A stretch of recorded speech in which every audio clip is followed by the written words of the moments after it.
advantage Australia as batting gets harder at the MCG? A seesawing Boxing Day test at the MCG is heading into territory rarely seen these days. A fifth-day finish and all results possible, with varying degrees of probability. Australia have earned a handsome lead, 333 with one wicket standing, after recovering from a wobble early in their second innings.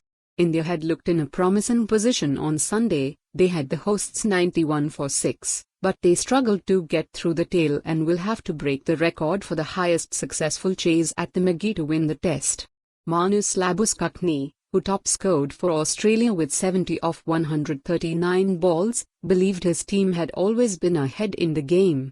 They took a first innings lead of 105 and were able to build on it with crowd favourites Scott Boland and Nathan Lyon putting up a 55-run partnership for the last wicket. "I felt like we were probably ahead of the game just the whole way," Labuschagne said. "I was sitting up at the top with our batting coach Michael Di Venuto and I was just watching every ball.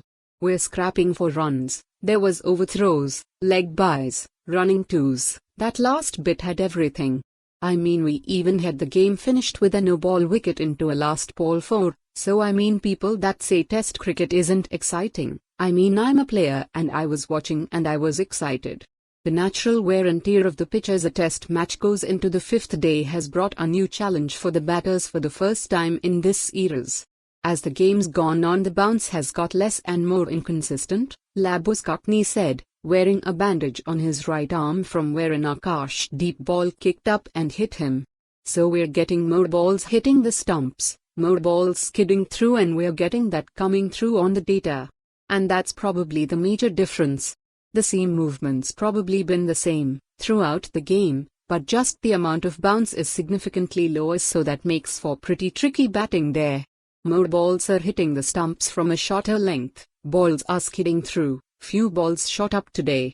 India understand the challenge but prefer keeping that in the back of their mind as they look to correct the mistakes they made in the first innings, when they lost many wickets in a heap and needed to be rescued from 191 for 6 by a maiden test century from Nitish Kumar Reddy.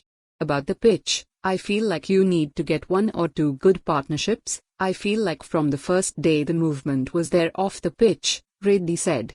"The pitch is doing something and we can see later on the fourth day it was doing a little bit more, but we don't need to put more pressure like the pitch is doing this or that, we need to go instantly according to the situation." Does it help that India have a century maker in their ranks as they prepare for a bye?